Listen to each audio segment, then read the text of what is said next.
तिथं ती परवापासून स्थानबद्ध केलं की आंतरवलीला जाऊ नये म्हणून. तर आम्ही आंतरवली जाऊन उपोषण करणार होतो. पण तिथं 3 जागा बनल्या, तिथं प्रेशर आणलं पोलीस प्रशासनानं. तुम्ही त्या जागा खाजगी जागेवर पुन्हा खाजगी जागेवर 3 जणांना प्रेशर आणलं की तुम्ही उपोषणाला बसू शकत नाही, तुम्हाला अटक करून देऊ, तर सोनियानगर उचलून देऊ, अशा पद्धतीनं तिथं प्रेशर आणलं. मग आता आम्ही आमच्या शेतात बसलो. नको म्हणून ऐका ना, आम्ही आमच्या शेतात बसलो ना, तिथं स्थानबद्ध केलं म्हणून आम्ही आमच्या शेतात बसलो. तिथलं आम्हाला नाही सांगता इथं काही रोडवर बसलो नाही. तो जिल्हा वेगळा आहे ना तिथलं आपला. आम्हाला नाही सांगता आम्ही तुमच्या भावना पोहोचू किंवा तुमचं असं म्हणणं होतं.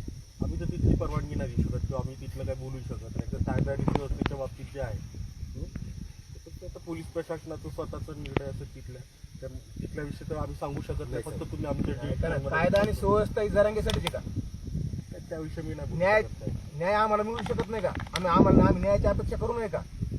आमचं सत्य असून सुद्धा आम्हाला असं स्थानाबद्ध तुमचं जे काही म्हणणं आहे ना तुम्ही निवेदनाद्वारे द्यावं अशी आम्ही विनंती करतो आणि ते शासना आज ऐका ना, आज तुम्ही आले, आम्ही तुमचा सन्मान करतो, सन्मान करत राहणार. पण त्या सोंगाड्याकडे एवढे मंत्री वेटिंगवर, अरे ते मंत्रालयात गेलं भेटत नाही राव मंत्री, हे लवकर आमदार भेटत नाही लवकर, आणि त्या सोंगाड्याकडे 10,000 चक्रा त्या जारंगेकडं. ही कोणती पद्धत आहे? आणि आमचं काहीतरी योगदान असं समाजासाठी आहे ना. अरे पुढे आले तर पायाला बैलगाडी उडीत नेली तेव्हा मुंबई, गावातून मुंबईपर्यंत. हा, समाजासाठी नेली सुलभ होणार नाही आमच्या. आहे. 5-5 वर्ष जेल झाले. आम्ही प्रशासनाचे प्रतिनिधी म्हणून तुम्हाला विनंती करायला आलो. तुमचे जे काही म्हणणं आहे आम्ही मान्य जिल्हाधिकारी महोदयामार्फत शासनाला कळू. तुम्ही शासनाला कळवा, पण उपोषण मागं घ्या. अशा पद्धतीचं आम्हाला कुठलीही पद्धती घ्यावं करू अशी नका. विनंती सर. विनंती करण्याचा अधिकार आहे तुम्हाला, सांगू म्हणू शकता, पण आमची तशी मानसिकता नाही. आमची इथे पोलीस पाटील आहेत. आमची विनंती आहे तुम्हाला उपोषण मागे घेऊन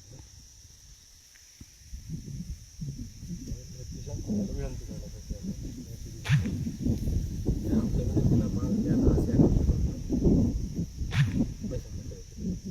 पाटील बोला दोन पाटील तुम्ही बोला ना तुम्ही. पोलीस पाटील ना त्यांनी 2 शब्द ठीक आहे. सांगा. तुमच्या विनंतीला आम्ही मानली, परंतु जे आमच्या मागण्या आहेत त्याच्यासाठी पुरेपूर तुम्ही पाठपुरावा करायला पाहिजे, अशी आम्हाला गवाही द्या. सगळे सोयरे अधिसूचनेचा ही आमची मागणी एकदम ही मागणी आहे. तुमच्या सगळ्या मागण्या आम्ही शासनाला कळवणार आहे. निर्णय घेणारे शासनच आहे ना, आम्ही त्यांचे प्रतिनिधी आहेत. कळवणार. पाटील हा आणि तिथं जी आर घेऊन 3 बरदास्त हे ड्राफ्ट, ही अधिसूचना, मग याच्यात बदल, त्याच्यात बदल, हे वाक्य खोडा, ते शब्द खोडा, हे करा, ते करा. आमच्यासाठी हा न्याय कसं काय? शेवटी पाटील आम्ही कसे प्रतिनिधी आहेत शासनाचे. आम्ही निर्णय घेणारे आम्ही कोण?